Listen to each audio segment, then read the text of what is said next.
Bien, la clase de hoy tiene que ver con específicamente los mecanismos de regulación de la ventilación.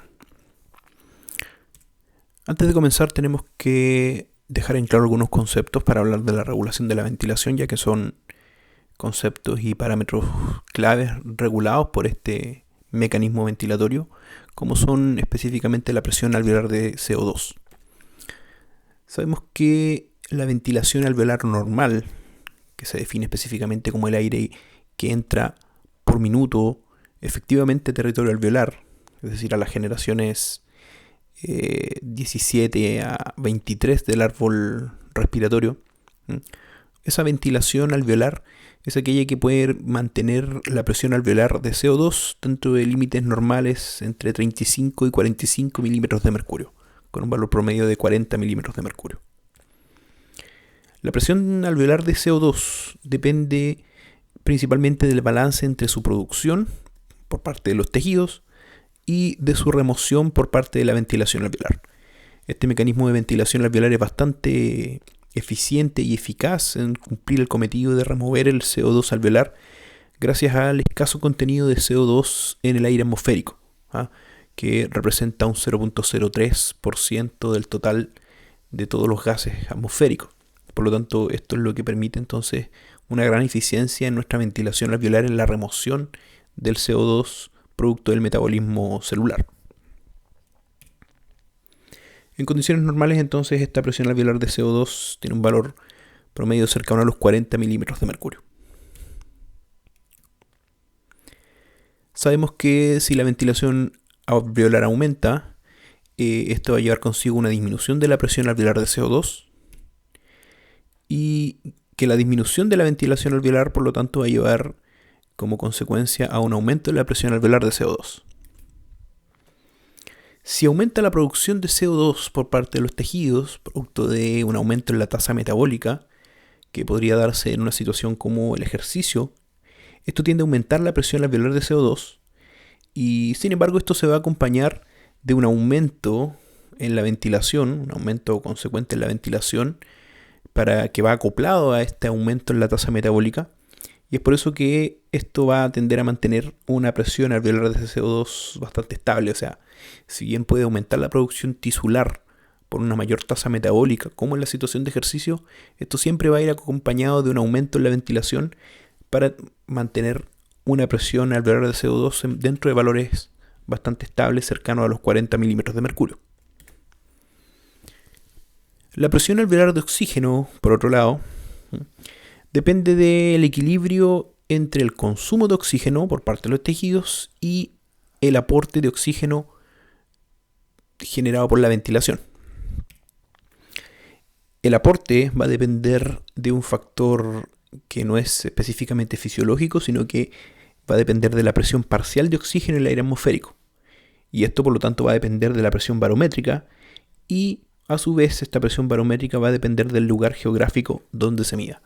Entendiendo entonces que en mayor altitud, entiéndase la altitud como esta diferencia vertical desde cualquier punto del planeta con el nivel del mar, a medida que aumentamos en altitud va disminuyendo la presión barométrica y por lo tanto va disminuyendo la presión parcial de oxígeno. Nuestra ventilación es un hecho que damos por sentado. Bastante pocas veces en el día hacemos consciente nuestra ventilación. Incluso cuando la regulamos de manera voluntaria, tampoco nos damos mucho cuenta de que estamos regulando nuestra ventilación para adaptar esta ventilación a algunas conductas como el hablar, el comer, por ejemplo. Por eso es que damos bastante por sentado este fenómeno ventilatorio. Y lamentablemente lo hacemos consciente en situaciones donde nuestra ventilación se hace insuficiente, como en patologías que afectan la ventilación alveolar, generando una insuficiencia respiratoria, generando esta sensación bastante desagradable que se describe como una de las más desagradables, que es la disnea, esa sensación de falta de aire. Esta disnea entonces es la que hace consciente nuestra ventilación y la que nos hace parecer entonces esta sensación de que nuestra ventilación es insuficiente y nos falta el aire. A pesar de entonces de nuestra tendencia natural a ignorar nuestra ventilación, el control de la ventilación es una de las funciones más importantes de nuestro sistema nervioso central, específicamente de nuestro encéfalo y parte de la médula. Por lo mismo, esta información ventilatoria, esta salida de información ventilatoria, es una de las últimas funciones que se pierde en pacientes comatosos, y muchas veces esta pérdida del output ventilatorio es la última señal para considerar la muerte encefálica, o sea, un paciente con muerte cerebral. Nuestra ventilación, específicamente el mecanismo que controla nuestra ventilación, tiene que llevar principalmente a cabo dos tareas. Una es específicamente establecer un ritmo automático para la contracción de los músculos respiratorios, y además debe ajustar ese ritmo a diferentes cambios, como por ejemplo la demanda metabólica, específicamente para regular nuestra presión arterial de oxígeno, la presión arterial de CO2 y el pH, así como también algunas condiciones mecánicas variantes derivadas de la conducta, cambios posturales, ejemplo, hablar, comer, todas las conductas que demanden cambios específicos en nuestro patrón ventilatorio.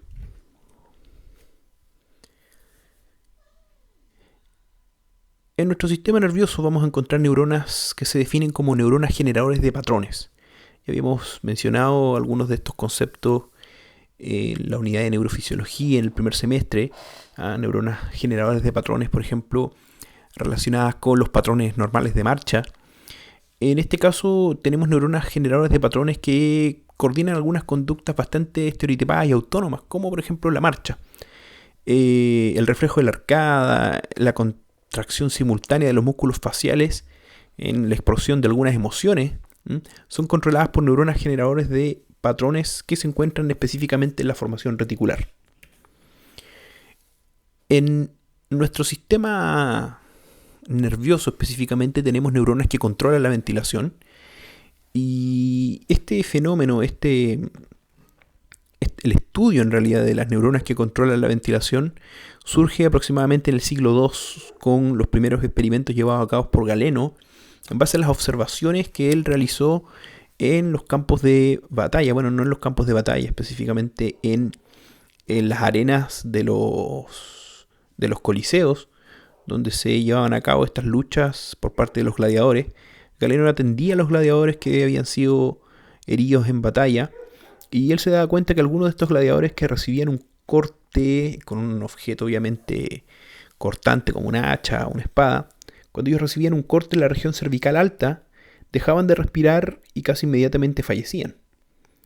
Sin embargo, los gladiadores que recibían una lesión bastante similar pero en la región cervical más baja, podían quedar completamente paralizados, sus cuatro extremidades sin poder movilizarlas, pero seguían respirando y seguían con vida.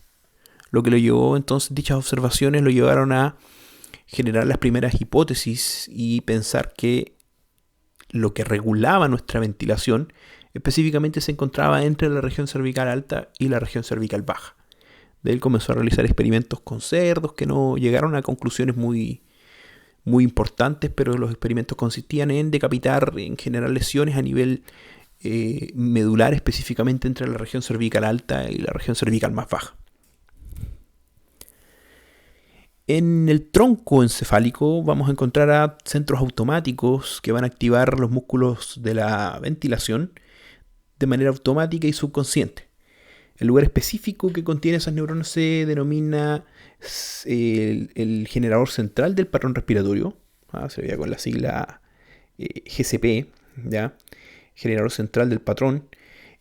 Bajo condiciones normales es aún desconocido, ya que estas neuronas se encuentran bastante distribuidas alrededor de varios núcleos, no hay un único núcleo específico. Sabemos que el estudio de las neuronas es bastante complejo, sobre todo en condiciones funcionales. Lo que sí se ha logrado estudiar y determinar es que hay una cantidad de neuronas que se ubican en la médula, en el puente y otras regiones del tronco que gatillan más potenciales de acción durante el ciclo respiratorio. Por eso a estas neuronas se les denominó neuronas relacionadas a la ventilación. Las neuronas relacionadas a la respiración o a la ventilación. Algunas tienen pic de actividad durante la inspiración, otras tienen pic de actividad durante la expiración, etc.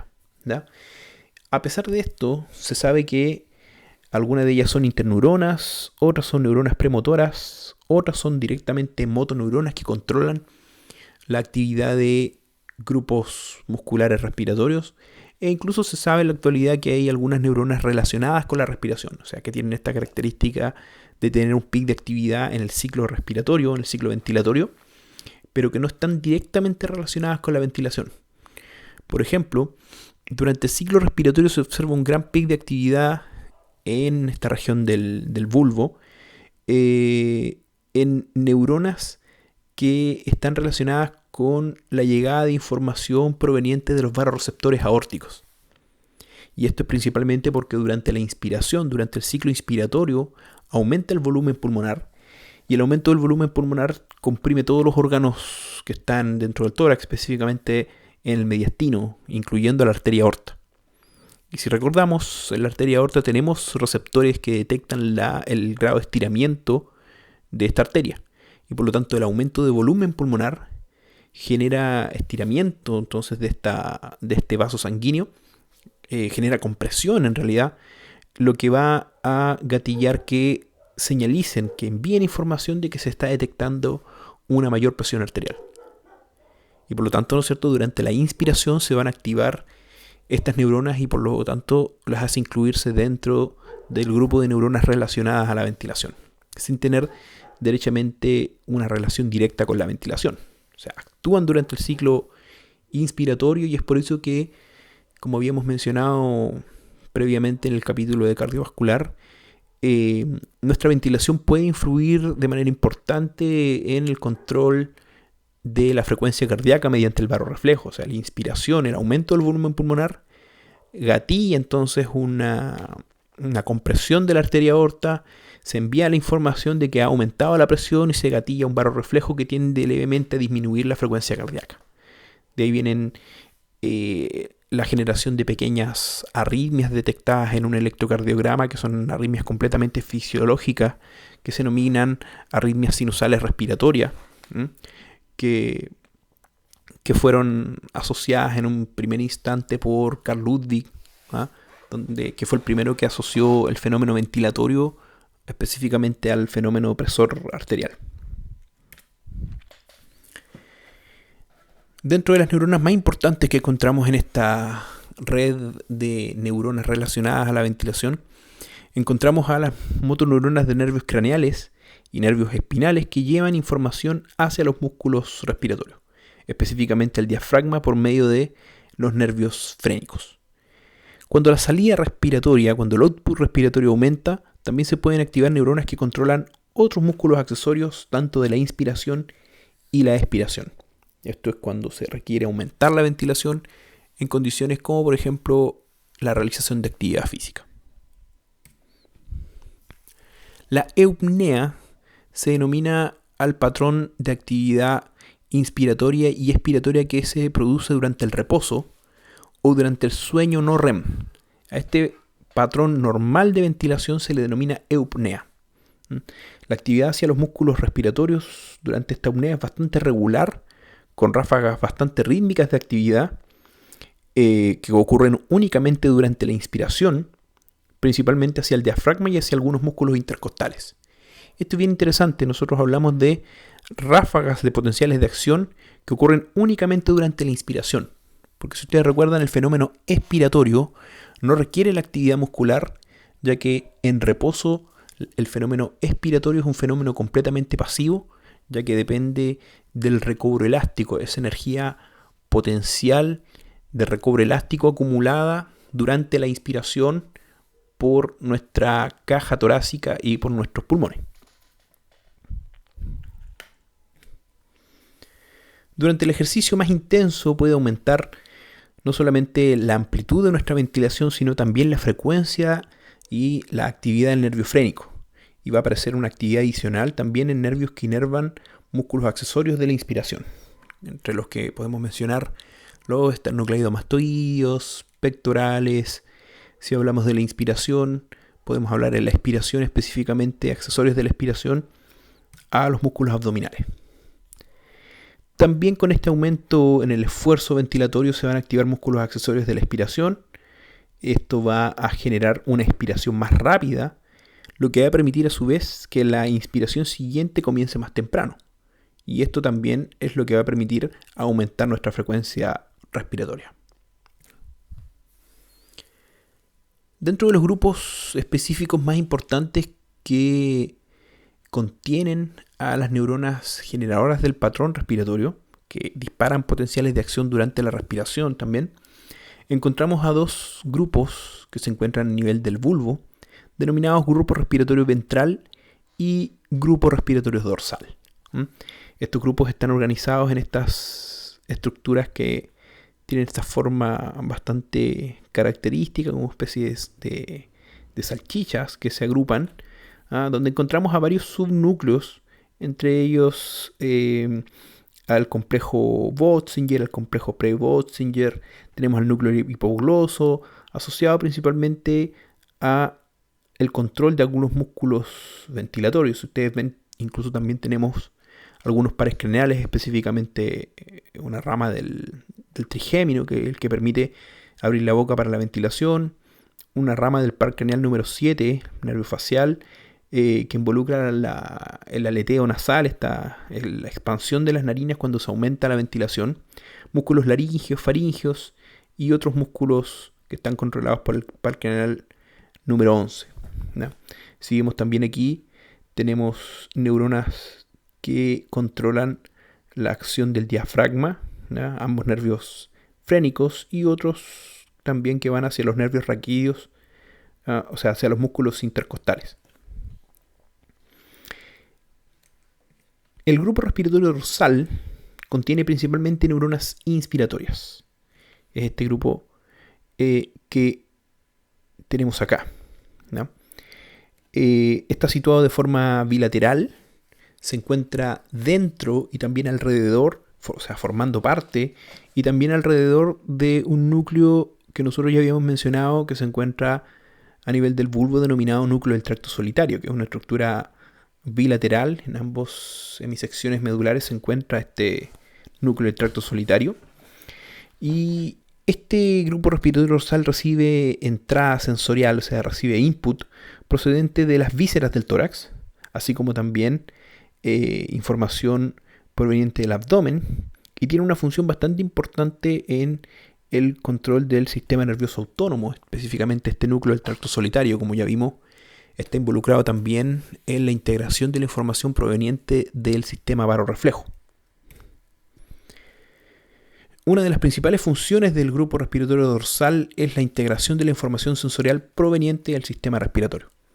Algunas de estas neuronas reciben entradas a través de los nervios glosofaringeos, par craneal número 9, y del nervio vago, proveniente de receptores específicos que se ubican en las mismas ubicaciones en que encontramos a los vasoreceptores aórtico y carotidio.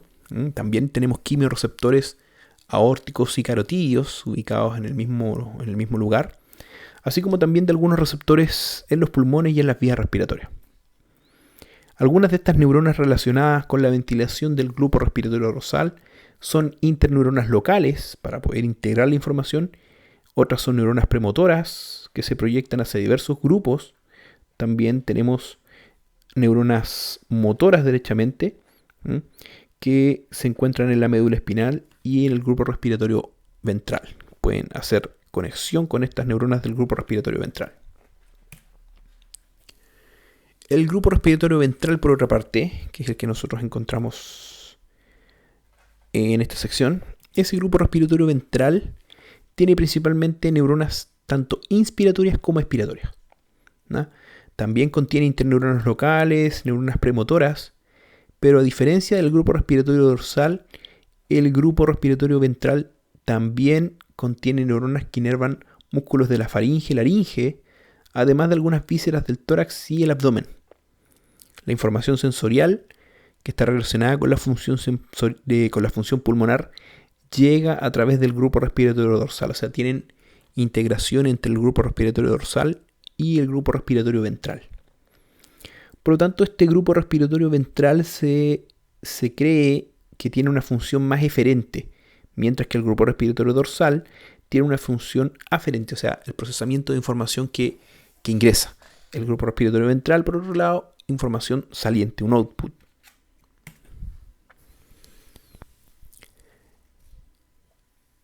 Durante la inspiración normal, ¿ya?, el nervio frénico genera un ritmo respiratorio y lo genera mediante el aumento de su actividad por aproximadamente 2 segundos. Se observan trenes de potenciales de acción, ráfagas de potenciales de acción que duran aproximadamente 2 segundos. Ráfagas que se detienen de manera bastante súbita, ¿ah?, al inicio de la expiración. Ese freno en la actividad, esa detención en la actividad de las ráfagas de potenciales de acción generadas en el nervio frénico es lo que da inicio entonces a la fase expiratoria, que se muestra por un periodo de completa inactividad del nervio frénico, que dura este periodo aproximadamente 3 segundos. Esta característica, este patrón de actividad con activaciones, con ráfagas de potenciales que duran 2 segundos y un silencio del punto de vista de la actividad eléctrica que dura 3 segundos, es lo que define la duración de los ciclos tanto inspiratorios como expiratorios en la ventilación normal. Lo que hace que un ciclo ventilatorio tenga una duración promedio de aproximadamente 5 segundos, lo que configuraría entonces una frecuencia cardíaca, o sea, una frecuencia respiratoria, disculpen, cercana a las 12 respiraciones por minuto.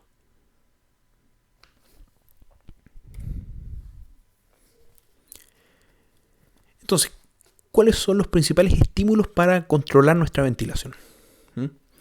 Nuestro sistema respiratorio utiliza como estímulos para poder controlar nuestra ventilación y en realidad funcionar como un mecanismo de retroalimentación negativa, específicamente mediante un mecanismo reflejo, ¿ah? Utiliza como estímulo inicial específicamente los gases sanguíneos. Y nos referimos específicamente a la presión de oxígeno, a la presión de CO2, así como también el pH sanguíneo. Estos gases y el pH son la influencia más importante para nuestra ventilación. La hipoxia, ¿ya?, específicamente la hipoxemia, no la hipoxia. La diferencia entre hipoxemia e hipoxia es que la hipoxemia es a nivel arterial. La hipoxia es ya una disminución en la presión de oxígeno instaurada directamente en los tejidos. O sea, la hipoxia es una consecuencia de la hipoxemia. Por lo tanto, la hipoxemia, la hipercapnia, que es un aumento en la presión arterial de CO2, y la acidosis, que es una disminución del pH arterial, generan un aumento en la ventilación. Son los estímulos principales para aumentar la ventilación, ¿ya? Si la ventilación aumenta, entonces va a generar una disminución de la presión de CO2 y, por el contrario, va a aumentar la presión de oxígeno y el pH sanguíneo, específicamente en la sangre arterial. ¿Quiénes son los que detectan estos estímulos principales para poder regular nuestra ventilación? Tenemos dos tipos de quimioreceptores. Vamos a tener quimioreceptores periféricos, así como también centrales, ambos con respuestas similares pero que ocurren en diferentes momentos, uno de respuesta más rápida, uno de respuesta más tardía pero más estable a nivel del sistema. Los quimioreceptores periféricos se encuentran de manera similar o casi al igual que los barroreceptores periféricos. Los encontramos ubicados en el arco aórtico y en los cuerpos carotídeos. Vamos a tener cuerpos aórticos y cuerpos carotídeos. Ellos son los que responden a estos tres estímulos principales que son la hipoxemia, la hipercapnia y la acidosis. Estos quimioreceptores son estructuras nerviosas, son órganos sensoriales específicos que están formados por grupos de células específicas. Vamos a tener una célula sinusoide que tienen un rol bastante similar a las células glías para mantener la homeostasis dentro de este cuerpo aórtico. En este caso es el que se está mostrando en la imagen, es un cuerpo carotídeo, ¿no? Tenemos, como ustedes ven, terminaciones nerviosas que van a ser determinaciones nerviosas aferentes, específicamente el par craneal número 9, el glosofaringio, que es el que lleva la información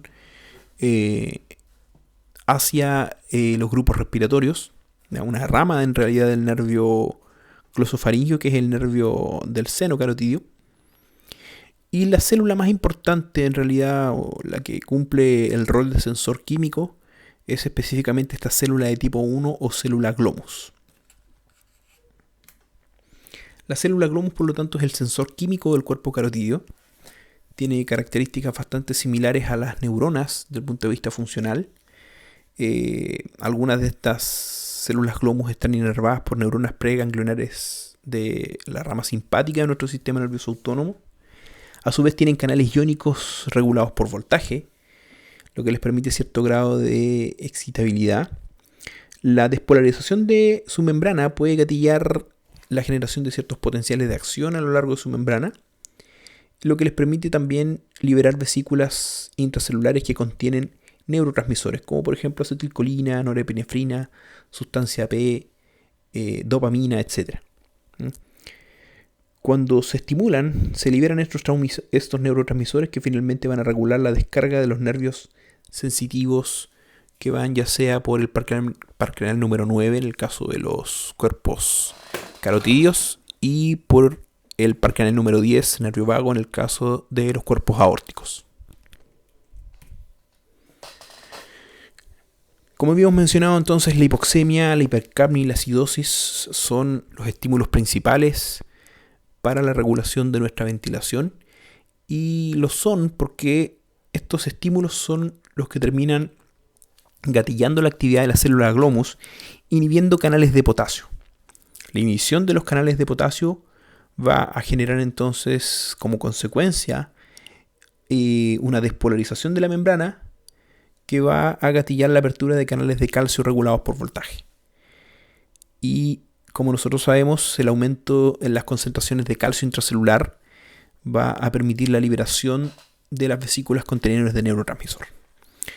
Veamos acá entonces, la hipoxemia va a ser un estímulo que va a ser detectado mediante una proteína que contiene un grupo hemo y por lo tanto es sensible a los cambios en los niveles de oxígeno, que va a estar cercana a un canal de potasio. Es un canal regulado por varios estímulos, es sensible a varios estímulos distintos. Por ejemplo, a un estímulo específico proveniente de esta proteína que contiene un grupo hemo. La presión de oxígeno baja, o sea, una hipoxemia, también de alguna forma va a aumentar los niveles de AMP cíclico. Y este canal de potasio, algunos de estos canales de potasio, su cierre es regulado por un aumento de los niveles de AMP cíclico. Va a inhibir entonces estos canales de potasio, generando su cierre y por lo tanto una acumulación de potasio intracelular, lo que lleva a una despolarización. También la hipoxemia, una presión de oxígeno baja, va a inhibir algunos mecanismos mitocondriales. Sabemos que en las membranas mitocondriales ocurren estas reacciones de fosforilación oxidativa, y una presión de oxígeno más baja va a inhibir la actividad de la NADPH oxidasa de las mitocondrias, y lo que va a elevar el cociente, la tasa de deglutación reducido a glutatión oxidado. Y por lo tanto, este aumento en esta tasa, en este cociente de glutatión reducido versus glutatión oxidado, es lo que también tiende a inhibir a estos canales de potasio, ¿no?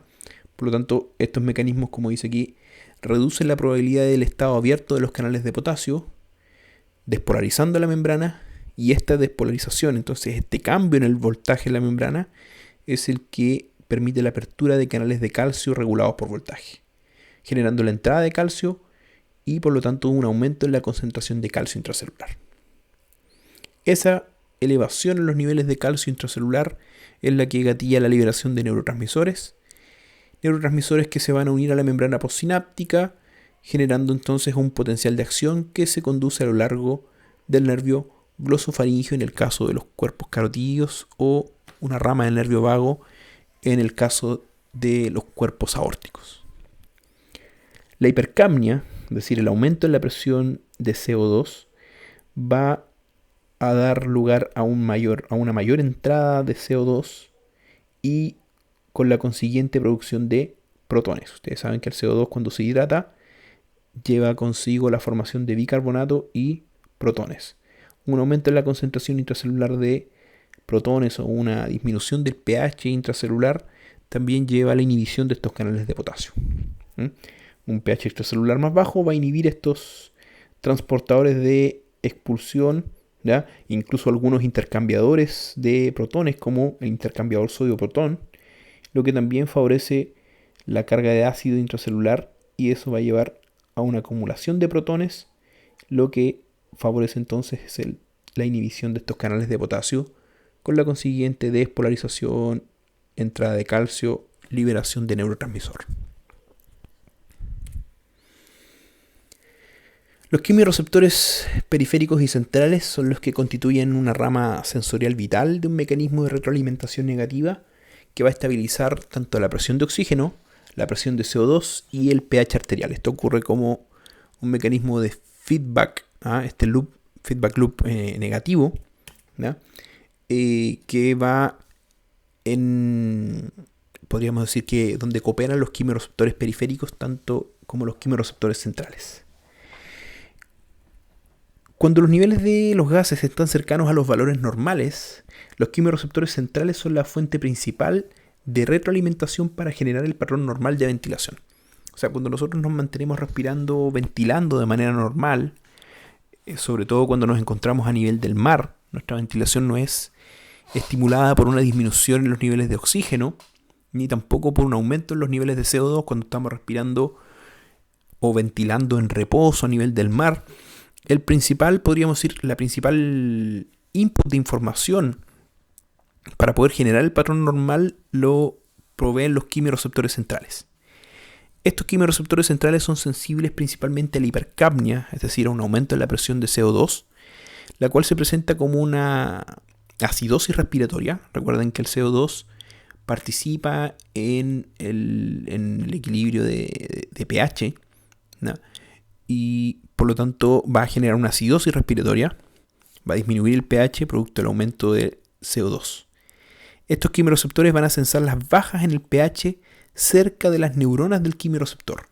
Los quimiorreceptores centrales se encuentran ubicados en un lugar donde pueden sensar cambios en los niveles de oxígeno, tanto en la sangre arterial y el pH en el líquido cefalorraquídeo. Principalmente son sensibles a los cambios en el CO2, ¿no? Detectado principalmente por el nivel de protones que se forman en función de la concentración o la presión parcial de CO2. Es así que un aumento en la presión arterial de CO2 de 40 a 45 milímetros de mercurio, o sea, un pequeño aumento de apenas el 12,5%, puede aumentar la ventilación al doble de su valor normal. Si esta alteración ácido-base, a diferencia de una alteración ventilatoria, es a causa de una alteración metabólica, o sea, se genera una acidosis, pero con una presión de CO2 fija, o sea, es una disminución del pH y por lo tanto también de los niveles de bicarbonato, pero con un valor de CO2 fijo, ¿ya? La ventilación aumenta, pero el aumento es mucho más lento. Es decir, que el principal estímulo para los quimiorreceptores centrales son los niveles de CO2 y no los niveles de protones, o no la acidosis. No es un estímulo tan importante como para los quimiorreceptores periféricos. Y esto se debe a que los quimiorreceptores centrales están ubicados en el parénquima cerebral, rodeados del líquido extracelular, el cual está separado de la sangre de la circulación por la barrera hematoencefálica. Es decir, estos quimiorreceptores centrales, esa es la razón del por qué tienden a sensar un poquito más tarde los cambios a nivel de la sangre arterial. Es por eso que los quimiorreceptores periféricos son los de respuesta, podríamos decir, inmediata, cuando ocurren cambios finos, cambios rápidos en las presiones parciales de estos gases, las presiones arteriales de estos gases o en el pH. Los primeros en responder son los quimiorreceptores periféricos, y los que tienden a mantener un patrón normal en función de los niveles de oxígeno y de los niveles de CO2 del ambiente son los quimiorreceptores centrales. Estos quimiorreceptores centrales se encuentran ubicados cerca de la médula ventrolateral, específicamente en esta región, ¿no? Vemos aquí su actividad en una neurona estimulada por acidosis. Ustedes ven CO2 al 5%, un pH 7,4. Y vemos acá una neurona con CO2 al 9%, pero con un pH 7,2. O sea, un aumento en los niveles de CO2 lo que genera una disminución del pH y vemos entonces el aumento en la actividad de estas neuronas encargadas de sensar principalmente el CO2. Neuronas denominadas entonces quimioreceptores centrales. Si bien tenemos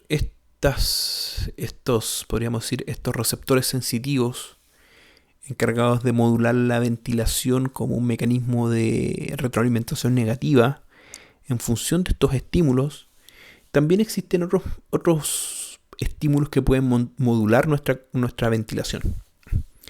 Si bien los gases arteriales son los principales estimulantes, el sistema también recibe estímulo de otras fuentes.